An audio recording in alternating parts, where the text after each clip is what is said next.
नमस्कार, आप देख रहे हैं न्यूज 18। मैं हूं आपके साथ मेनका चौधरी। हमारे खास प्रोग्राम में आपका स्वागत है। चांद से बचकर रहना। जी हां, अब से थोड़ी देर बाद शुरू होने जा रहा है साल का पहला चंद्र ग्रहण। गौर करने वाली बात यह है कि आज बुद्ध पूर्णिमा भी है और 130 सालों के बाद ऐसा संयोग है कि बुद्ध पूर्णिमा के मौके पर चंद्र ग्रहण भी है। चंद्र ग्रहण कहां दिखेगा, कितना दिखेगा, इसका आपकी राशि पर असर क्या होगा, यह चंद्र ग्रहण आपके लिए शुभ या अशुभ होगा, इन तमाम सवालों पर होगी चर्चा। हमारे साथ स्टूडियो में मौजूद हैं ज्योतिषाचार्य ज्योति थपलियाल जी। स्वागत है आपका ज्योति जी स्टूडियो में। साथ ही वाराणसी, अयोध्या और ऋषिकेश से हमारे सहयोगी भी जुड़ेंगे, लेकिन सबसे पहले देखते हैं ये रिपोर्ट।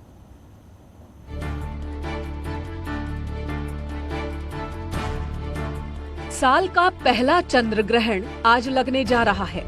भारतीय समय के मुताबिक अब से थोड़ी देर बाद 8:44 पर चंद्र ग्रहण की शुरुआत होगी, जो देर रात 1:01 तक चलेगा।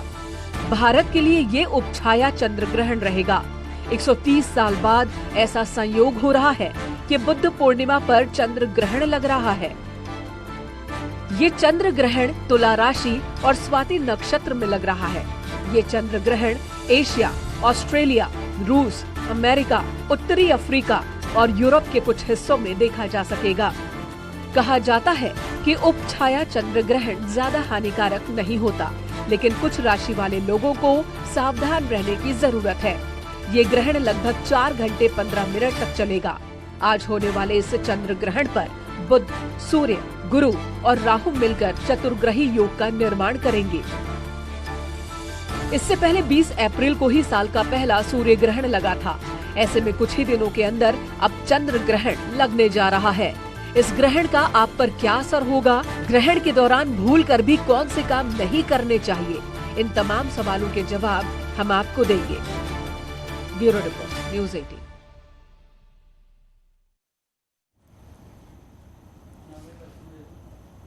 तो चलिए, सबसे पहले वही सवाल मैं ज्योति जी के सामने रखूंगी जो सबके जहन में घूमता है। चंद्र ग्रहण, इसका हम पर क्या असर पड़ेगा, अच्छा बुरा क्या होगा? ज्योति जी देखिए, आपने भी दिखाया कि जो चंद्र ग्रहण है वो हिंदुस्तान में देखने को नहीं मिलेगा, लेकिन इसका जो असर है, जो टाइम है इसका होने के लिए, वो है 8:45 से रात के 1:01-2 तक। लेकिन जो चंद्र ग्रहण है ना, देखिए चंद्रमा तो एक ही है, चाहे ग्रहण हिंदुस्तान में हो या ना हो, भारत में दिखाई दे ना दिखाई दे, लेकिन एक चंद्रमा है और चंद्रमा को शास्त्रों में कहा गया है वो मन का कारक है। चंद्रमा मनसो जातका। तो ऐसे में चंद्रमा का ग्रहण यदि भारत में दिखे या ना दिखे, लेकिन उसका असर हम पर जरूर दिखाई देगा। और हाँ, आपको देश में और दुनिया में चंद्र ग्रहण का असर दिखाई देगा। इसके साथ मैं आपको एक बात और बता दूं, जो चंद्र ग्रहण है वो हमेशा पूर्णमासी के दिन ही होता है। बिल्कुल। तो इसमें जो जिस तरह हम कहते हैं कि एक बहुत ही अद्भुत घटना हुई है, ऐसा नहीं है, खगोलीय घटना है। 130 साल बाद ये कहा जा रहा है कि बुद्ध पूर्णिमा पर तो चंद्र ग्रहण होता है, लेकिन बुद्ध पूर्णिमा जिसे सेलिब्रेट करते हैं, पूजा पाठ करते हैं, उस दिन चंद्र ग्रहण हो रहा और 130 साल बाद हो रहा है। इसका क्या है, कोई असर है, कोई मतलब चंद्र ग्रहण जो है ना वो नेगेटिव चीज नहीं है। उस दिन आप अपनी अध्यात्म की यात्रा की शुरुआत कर सकते हैं। ग्रहण के 2 मकसद हैं। देखिए, एक तो है आध्यात्मिक तरफ और दूसरा है धार्मिक। धार्मिक जो उसका है वो ये है कि उस दिन मंदिरों के कपाट बंद होते हैं। हम पूजा पाठ जो है वो मंदिरों में जाके नहीं करते हैं, घरों में रहने के लिए कहा गया है। लेकिन उस दिन का सबसे ज्यादा जो महत्व है वो आध्यात्मिक है, क्योंकि यही वो दिन है जब आप अध्यात्म की सीढ़ी पर चढ़ सकते हैं और अगर आप चाहें, कोई साधना चाहें, तो आप उसको आज के दिन साध सकते हैं। तो ये बेहद ही विशेष योग है। यदि आप जीवन में प्रगति करना चाहते हैं तो आज के दिन की गई साधना आपके जीवन में परिवर्तन ला सकती है। जी ठीक है, चलिए अब राशि वाइज देख लेते हैं कि किस पर क्या असर होगा। राशि के जातकों की बात, सबसे पहले मेष राशि की बात करते हैं। देखिए, जो चंद्र ग्रहण है वो इस वक्त पड़ रहा है तुला राशि में। तुला राशि में और नक्षत्र है उसका स्वाति। स्वाति के जो देवता हैं वो हैं वायु देवता, और जो स्वाति हैं उनकी जो देवी हैं वो है माँ सरस्वती। तो यहाँ पर मेष राशि में उनके 7वें स्थान यानी कि वैवाहिक स्थान पर यह चंद्र ग्रहण पड़ने जा रहा है। तो यहाँ पर रिश्तों में जो है खटास आने की संभावना है, उस पर आपको ध्यान देने की जरूरत है। अगर आप किसी तरह का बिजनेस करते हैं तो आप को यहाँ पर सावधानी से चलने की भी जरूरत है। और इसके साथ देखिए, याद रखिए, जो मेंटल परेशानियां हैं ना, वो मानसिक बीमारियां देश में नंबर 1, दुनिया में नंबर 1 है। यदि ऐसे में आपका जो साथी है वो आपको ऐसा लग रहा है कि इस वक्त साउंड आपको नहीं दिखाई दे रहा, उनकी बातें आपकी समझ में नहीं आ रही और उसकी वजह से तनाव बन रहा है, तो उस पर आप ध्यान दीजिए और कोशिश कीजिए कि ये तनाव आगे ना बढ़े। जी, मेष के बाद की राशि की भी बात कर लेते हैं। जैसे कि आपने बताया कि मेष की राशि वालों को क्या क्या करना चाहिए, क्या नहीं करना चाहिए। वृश्चिक राशि की बात कर लेते हैं। देखिए, वृषभ राशि के लिए जो ग्रहण है वो उनके 6वें स्थान पर बढ़ रहा है। गाड़ी चलाते हुए उन्हें ध्यान देने की बहुत जरूरत है, क्योंकि ऐसे में यदि कोई एक्सीडेंट हो जाता है तो उन्हें कोर्ट कचहरी के चक्कर लगाने पड़ सकते हैं, धन की हानि हो सकती है। छोटे भाई बहन है तो उनको लेकर सावधानी बरतने की जरूरत है।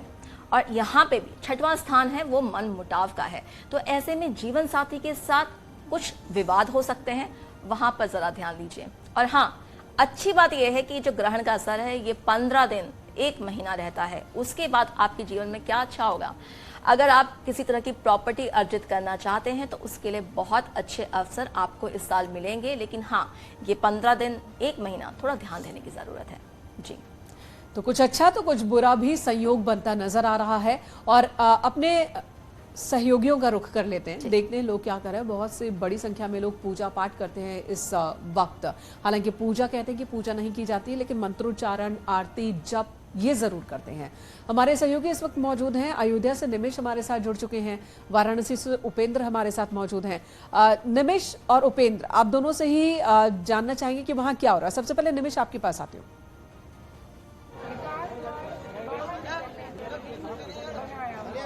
देखिए, मंदिर और मूर्तियों का शहर अयोध्या, यहाँ पर बहुत जो मान्यताएं हैं वो बहुत ज्यादा है, लेकिन चूंकि इस बार का जो चंद्र ग्रहण है वो भारत में नहीं दिखाई दे रहा है, लिहाजा अयोध्या में चंद्र ग्रहण का कोई असर नहीं है। ना ही इसके पहले जो ग्रहण पर लगभग इसका मुहूर्त होगा, उससे पहले जो ग्रहण का से पहले जो सूतक लगता है उसका भी असर नहीं है। जिस जगह मौजूद है वो शक्तिपीठ हनुमानगढ़ी है और यहाँ पर लगातार दर्शन पूजन का दौर शुरू है। चाहे मठ मंदिर में फिर रामलला की बात किया जाए, हनुमानगढ़ी बात की जाए, तरफ सभी मठ मंदिर खुले हैं। हमारे साथ ज्योतिषाचार्य दिवाकर जी मौजूद हैं, दिवाकराचार्य जी, और उनसे बात करते हैं कि आज का दिन का क्या महत्व। आज पहले सुबह महाराज कब लग रहा है ग्रहण?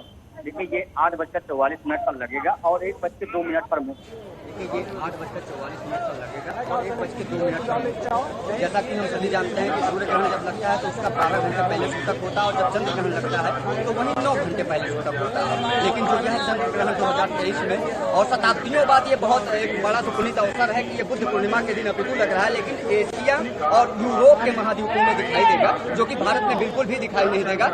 ये जो है एक छाया ग्रहण है। जो 3 प्रकार के चंद्र ग्रहण हम जानते हैं कि अर्धकालिक चंद्र ग्रहण, पूर्णकालिक चंद्र ग्रहण और छाया ग्रहण। तो एक छाया जी बिल्कुल निमेश, लौटेंगे आपके पास। जैसा कि यहाँ पर भी ये संत हैं जो कह रहे हैं कि ये भारत में दिखने वाला नहीं है, लेकिन असर तो इसका देखने को मिलेगा। हालांकि आवाज पूरी तरह से क्लियर नहीं आ रही है। उपेंद्र, आपका रुख कर लेती हूँ, वहां की भी तस्वीर दिखा दे। बड़ी संख्या में लोग स्नान करने भी जाते हैं ग्रहण के दौरान।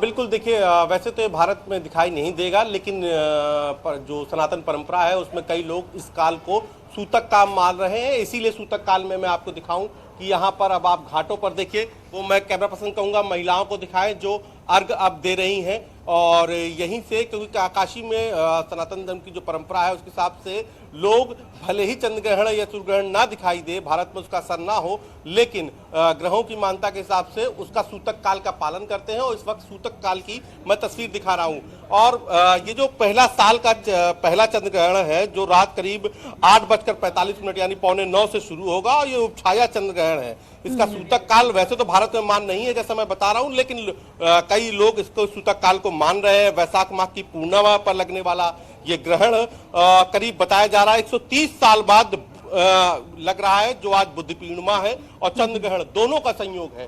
तो हमारे साथ पंडित जी भी हैं। गुरु जी, दोनों है, आज बुद्ध पूर्णिमा और चंद्र ग्रहण दोनों का संयोग है।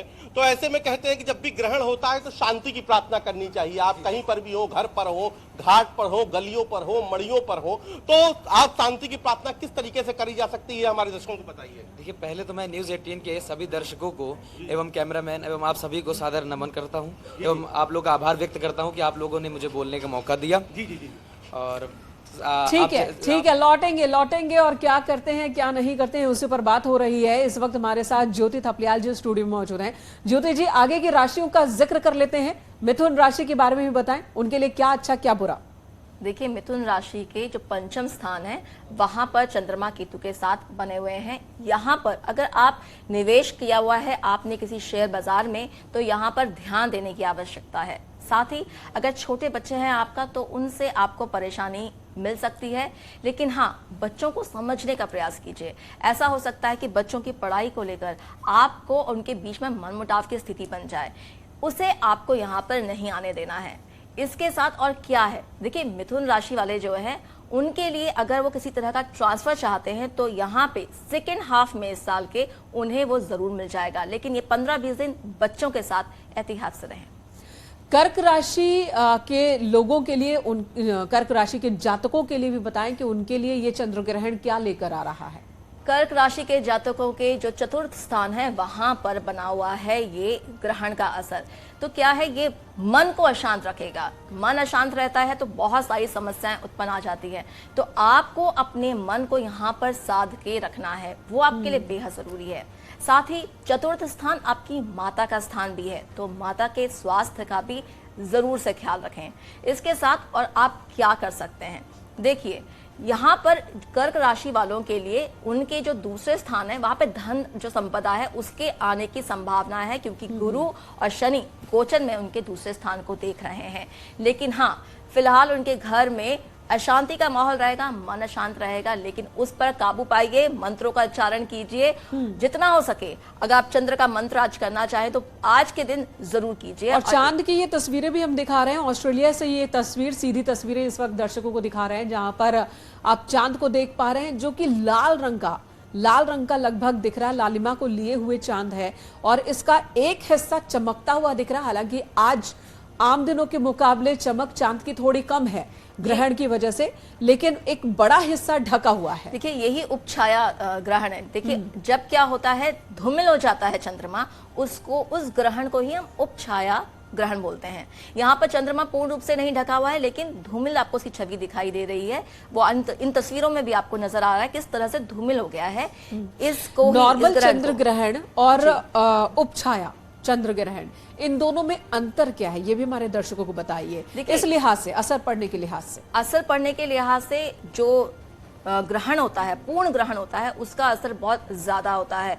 वो आपको अपनी दिनचर्या में 15-20 दिन के अंदर आपको तीव्र गति से दिखाई देगा। हालांकि इसका उपछाया ग्रहण का असर भी दिखता है, लेकिन उतना तीव्र नहीं होता है। देखिए, आज आप देखिए, आज जापान में आपको भूकंप नजर आ गया। मतलब जब भी ग्रहण का समय होता है उस पर कहीं ना कहीं ऐसी उथल पुथल जो है पृथ्वी को लेकर जरूर होती है। हालांकि ये उपछाया ग्रहण है, लेकिन इसका असर भी आपको देखने को मिल रहा है। बिल्कुल। और अब कन्या राशि के जातकों की बात कर लेते हैं कि उनके ऊपर चंद्र ग्रहण का क्या असर होगा, क्या नहीं होगा। मेरे ख्याल से पहले सिंह राशि की बात करते हैं। ठीक है। सिंह राशि वाले जो हैं उन पर इस वक्त यात्रा पर खर्चे की संभावना बहुत ज्यादा बढ़ गई है। अपने कम्युनिकेशन को बेहतर करने पर ध्यान दें। देखिए, जितना अच्छा आपका कम्युनिकेशन होगा उतनी बेहतर आपके लिए कमाई के साधन बनेंगे। छोटे भाई बहनों से संबंधों को मधुर बनाकर रखें। और मैं जो आपसे कह रही हूँ कि आपको ध्यान देना है कि आपका जो कम्युनिकेशन है वहां पे मिसकम्युनिकेशन ना हो जाए, बहुत परेशानी हो सकती है। लेकिन हाँ, साल के दूसरे हाफ में आप स्वयं के उत्थान के लिए जरूर काम करेंगे। कन्या राशि की भी बात कर लेते हैं। कन्या राशि के लिए जो है वो पैसों को लेकर चिंता दिखाई दे रही है। चंद्रमा केतु के साथ आकर बैठ गया है और धन की हानि की संभावना दे रहा है। रिश्तेदारों से संबंध अच्छे बनाए रखें। जितने अच्छे संबंध रहेंगे उतना परेशानियां जो हैं थोड़ा कटती हुई नजर आएंगी। जी, तुला राशि अगली राशि, उनकी भी बात कर लेते हैं। देखिए, तुला राशि वालों के लिए ग्रहण का सबसे ज्यादा प्रभाव दिखता है। क्यों? क्योंकि यही वो राशि है जहां पर ग्रहण हो रहा है। तो चंद्रमा जो है मन को दर्शाता है, उनकी मनोदशा को सबसे ज्यादा प्रभावित करेगा। सोचने समझने की जो क्षमता है ना, उसमें कमी आ जाएगी। मन में बहुत द्वेष आपको दिखाई देगा और किसी छोटी छोटी बातों को लेकर दुविधा उत्पन्न होगी। उनके काम के लिए उनके पास कई ऑप्शन होंगे, लेकिन वो ये समझ नहीं पाएंगे इस वक्त कि क्या उन्हें करना चाहिए, क्या उनके लिए बेहतर होगा। तो इस समय आपको सबसे ज्यादा जरूरत है, हो सके तो आप चंद्रमा का मंत्र कीजिए, और हो सके तो भगवान शिव का, जिनके सर पर आप देखते हैं चंद्रमा विराजित है, उनको हम चंद्रशेखर बोलते हैं, तो शिव जी का रुद्राष्टकम कीजिए। आपके लिए ये जो ग्रहण है वो इतना परेशानी नहीं देगा। अभी तक आपने जितने भी जातक हैं, सबसे ज्यादा फोकस इस बात पर मुझे दिख रहा है कि अपने व्यवहार को शांत रखना है, जी जी जी। कंसंट्रेशन को अपने काबू में रखना है। तो क्या चांद से इसका सीधा सीधा संपर्क है? देखिए, जो चंद्रमा है, आपने देखा और सुना है, साइंस भी कहती है उस दिन सबसे ज़्यादा ज्वार भाटा आते हैं। जो मेंटल पेशेंट हैं, असाइलम में रहते हैं, उन पर आज के दिन उनका बिहेवियर बहुत ज़्यादा उग्र हो जाता है। इसका मतलब हमारी जो बॉडी में कंटेंट है वाटर का, वो बहुत ज़्यादा है, उस तरह से है जैसे कि समुद्र में है। तो जब ग्रहण पड़ता है तो उसका असर हम पर भी दिखता है, और सबसे ज़्यादा ज़रूरत होती है अपने दिमाग को शांत रखने की। देखिए, मन के जीते जीत है और मन के हारे हार। तो चंद्रमा जब ग्रहण में चला जाता है तो सबसे ज्यादा आपकी मन जो है वो वीक हो जाता है। जैसे चंद्रमा, आप देखिए, मन का कमजोर होना जो है वो सबसे ज्यादा घातक होता है। आप अगर मन से हार जाते हैं तो जीवन में आप कई सारी जंग हार जाते हैं। तो इसलिए आज के दिन आपके लिए बहुत जरूरी है कि आप चंद्रमा को अर्घ्य दें। जब ये खत्म हो जाए ग्रहण, तो उसके बाद आप जरूर से चंद्रमा को आज के दिन अर्घ्य जरूर दें। जी। वृश्चिक राशि वालों के लिए भी बताएं कि उनकी किस्मत में, उनके आगे की दिनचर्या में किस तरह का अंतर देखने को मिल सकता है। देखिए, वृश्चिक राशि के जातकों के 12वें भाव में लग रहा है चंद्र ग्रहण, तो भाग्य उनको साथ देता हुआ नहीं दिखाई देगा, दिक्कत आ सकती है। 12वां घर आपके सोने का, आपकी नींद का घर है, तो नींद में बहुत डिस्टर्बेंस महसूस कर सकते हैं, नींद में कमी आ सकती है, और इसका सबसे ज्यादा असर ये होता है कि आदमी डिप्रेशन में जा सकता है। लेकिन हाँ, ये जो वक्त निकल जाए तो सेकेंड हाफ में आपके लिए नौकरी में प्रमोशन के जो है वो संकेत दिखाई देते हैं। जी, तो कुछ अच्छा भी है जरूर। बिल्कुल। इधर धनुष राशि वालों की बात कर लेते हैं, उनके लिए कैसा रहने वाला है, कितना अच्छा कितना बुरा? देखिए, धनु राशि वालों को रुका हुआ धन मिल सकता है। किसी तरह की पैतृक संपत्ति का अगर वो इंतजार कर रहे हैं तो यहाँ मिलने के उन्हें आसार हैं, लेकिन आपको संयम रखने की ज़रूरत है। जो संतोष है वो आपका खेल बिगाड़ सकता है, तो जितना ज़्यादा आप संयम से चलेंगे उतना ज़्यादा आपको जीवन में इस वक्त के 15-20 दिन में आपके लिए, नौकरी के लिए, व्यापार के लिए, बदलाव के लिए ये समय बहुत ज़्यादा अच्छा है। लेकिन हाँ, मैंने आपसे कहा कि चंद्रमा इस वक्त आपके, हम सबकी मेंटल जो स्ट्रेस है उसको बढ़ाने के लिए, उस पर आपको काबू रखना है। अगली राशि की तरफ बढ़े उससे पहले एक सवाल है। अमूमन हमने देखा है बहुत सारे घरों में खाना पीना छोड़ देते हैं ग्रहण के दौरान, और ग्रहण से पहले जो खाना तैयार है, भोजन, उसे फिर बाद में नहीं खाना चाहिए। इसके पीछे का साइंटिफिक रीजन क्या है? क्या वाकई ऐसा करना चाहिए या इसका कोई असर नहीं होता? देखिए, बहुत ही सरल बात है कि चंद्रमा जिनसे पृथ्वी चलती है और जिसके होने से, मैंने कहा, हमारे मस्तिष्क पर इतना प्रभाव पड़ता है, वो कुछ देर के लिए छुप गया है। तो कुछ ना कुछ उसका असर इस तरह है कि जो नेगेटिव चीज है वो इस वक्त पृथ्वी पर बढ़ जाती हैं। एंड एक्चुअली ये क्या है, एक नेगेटिव एनर्जीज हैं। आप जिस तरह सोचते समझते, मैंने कहा, उसकी क्षमता खत्म हो जाती है। उसी तरह से जो खाना पीना है उस पर भी हवा, पानी और जो ऊर्जा है उसकी सूर्य और चंद्रमा से मिलने वाली, उनका प्रभाव भी पड़ता है। तो जो आपका खाना रखा गया है, आपका खाना ये माना जाता है कि वो अंदर ही अंदर उसमें ताकत देने की क्षमता खत्म हो जाती है, एक तरह से वो सड़ जाता है। इसलिए हम कहते हैं कि हमेशा जो आपका खाना रखा गया है इस दौरान जब ग्रहण पड़ रहा है तो उस पर हो सके तो तुलसी का एक छोटा सा जो आपके पास अगर कहीं पर एक उसका पत्ते हों तो वो डाल दीजिए। साथ में अगर आप गंगा जल डाल पाएं तो भी अच्छा है, क्योंकि आज के ज़माने में वापस खाना बनाने की लोगों की इतनी क्षमता नहीं रहती है, तो वो हाँ उनके लिए एक शॉर्टकट दिया गया है। तुलसी दल से किस तरह से सारी चीजें नॉर्मल हो जाती है? तुलसी की पूजा आपको पता है, उनकी महिमा परंपार है। तुलसी को हम हमेशा भगवान विष्णु का साया मानते हैं, माँ लक्ष्मी का साया मानते हैं। तो एंटीऑक्सीडेंट भी जो है वो तुलसी के पत्ते हैं, तो उनमें इतनी क्षमता है कि चीज़ों को सड़ने से रोक पाएं। तो मतलब एक तो हमारी एक धार्मिक जो भावना है वो भी उसके साथ जुड़ जाती है, और दूसरा ये कि हाँ एंटीऑक्सीडेंट है, तो हम आपको एक ऐसी चीज खाने के लिए बोल रहे हैं जो आपका स्वास्थ्य बेहतर करेगी। कई बार ये सोचने पर मजबूर हो जाता है इंसान कि क्या साइंटिफिक रीजन की वजह से ये सारी प्रथाएं परंपराएं हैं, या प्रथाओं के बाद उसमें साइंटिफिक वजह निकाल ली गई? देखिए जो आपका ज्योतिष शास्त्र है उसकी गणना बेहद ही अनोखी है। ये वहम नहीं है, ये जो लोग इसको एक क्या बोलते हैं आप अंधविश्वास की तरह लेते हैं वो बहुत गलत है। लेकिन ये गणनाओं का खेल है। मैं आपसे जो बात कर रही हूँ एक गणना के आधार पर है कि हाँ ये इस आसमान में जो है 360 डिग्री पे जो प्लैनेट्स हैं वो ऐसे मूव कर रहे हैं, और जब वो उनकी गति इतने आगे जाएगी वो इतनी डिग्री आगे जाएंगे। और ये मैंने नहीं कहा, हमारे शास्त्रों में ये बाकायदा लिखा गया है। अगर आप देखेंगे एस्ट्रोनॉमी पर एक किताब है जिसको हम सूर्य सिद्धांत बोलते हैं, उस सूर्य सिद्धांत को एस्ट्रोनॉमी के स्टूडेंट अपना बेस मानते हैं, वहीं से जो जीरो आया है वो वहीं से निकल कर आया है। उस किताब के एक दूसरे हाफ में एस्ट्रोलॉजी पर लिखा गया। तो लेकिन हमने एस्ट्रोनॉमी को उसका बेस माना, सारी दुनिया मानती है कि हमने वो लिखा हुआ है सूर्य सिद्धांत की, मतलब तो यहाँ खारिज नहीं कर सकते इन तमाम चीजें जो है खारिज सीधे तौर पर नहीं किया जा सकता। अगली राशियों का रुख कर लेते हैं, मकर राशि की बात कर लेते हैं कि इनके लिए चंद्र ग्रहण क्या अच्छा क्या बुरा लेकर आ रहा है। देखिए मकर राशि के कार्य क्षेत्र में वहां पर तुला राशि है और वहां पर हो रहा है चंद्र ग्रहण, तो ऐसे में कार्य को लेकर अपने ऑफिस में बहुत असंतोष पैदा हो सकता है। तो यहाँ पर आपको क्या करना है, उसको रोकने के लिए आपको ऑफिस में किसी तरह के आपको ऐसा लगता है कि लड़ाई झगड़ा हो सकता है, तो उस चीज़ों से बचने की ज़रूरत है। ऑफिस के सरदर्द को घर लेकर ना आए, लेकिन अगर आपने ऐसा कर लिया तो फिर आपको जीवन साथी से भी तनाव मिलेगा। ऑफिस के तनाव को ऑफिस तक ही छोड़ें, उसको घर लेकर बिल्कुल नहीं आए। तो ये है मकर राशि वालों के लिए कि ऑफिस में अपना दिमाग बिल्कुल ठंडा रखें। हाँ, यहाँ पे भी इनको भी पैतृक संपत्ति मिलने के योग हैं, लेकिन सेकेंड हाफ में इसके बाद, क्योंकि गुरु और शनि जो है वो उनके अष्टम स्थान पर दृष्टि डालते हैं, जो कि उन्हें पैतृक संपदा देने के लिए अगर उनकी दशा चल रही है तो उन्हें इस गोचर में मिलने की पूरी संभावना है। कुंभ राशि वालों की भी बात कर लेते हैं। देखिए कुंभ राशि वालों के लिए उनके बॉस या पिता, क्योंकि उनके जो उनका नवम स्थान है, जो उनके पिता का और बॉस का स्थान है, वहां पर ये ग्रहण लग रहा है, तो उनसे मनमुटाव हो सकता है।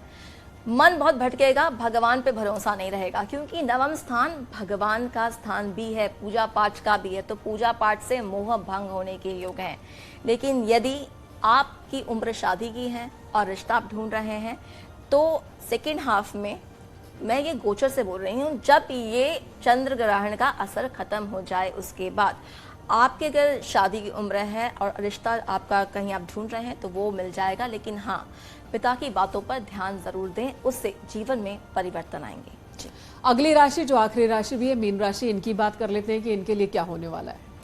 मीन राशि, इनकी बड़ी समस्याओं का हल होने वाला है।